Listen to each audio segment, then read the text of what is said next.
I did think it was interesting yesterday and a strong step that was taken by Zohran, the Democratic nominee, when he indicated his intention to retain our current police commissioner, Jessica Tisch.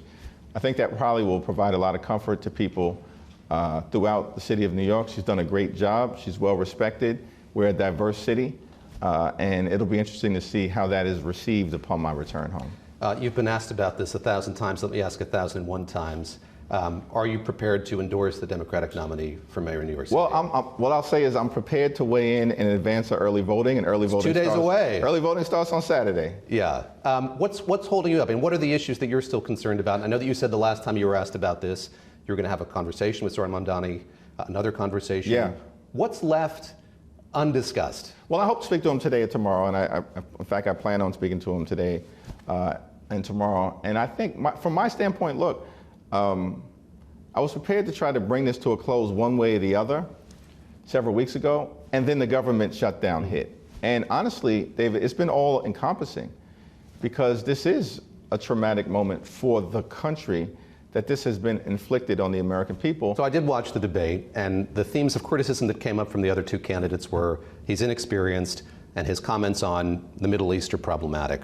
Are those likewise the same issues that you want to talk to him more about? What's left unsaid between the two of you? Well, I've certainly already publicly communicated and privately communicated some of my concerns with respect to some of the views that he's expressed in terms of foreign policy. That said, I believe his relentless focus on affordability is the right focus. The question, becomes for any mayor, for any executive, how are you going to implement that objective? Because it's the right objective, but he's got to navigate a treacherous governmental terrain in terms of the city, state, and most significantly, the federal government, because it's clear that Donald Trump has it out for Democratic-led cities all across the country, and we've got to be prepared for the fact that Donald Trump is coming for New York.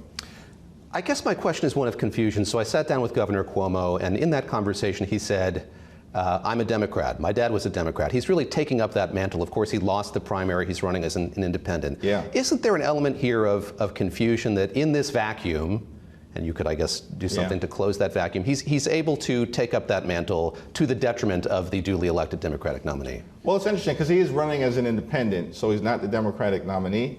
But of course, he has a long history as a Democrat. I think some of the concerns that I've seen articulated, however, is, well, what is the actual path to victory given the inability to convince a majority of Democrats in the primary that you were the right person to lead the city moving forward at this moment?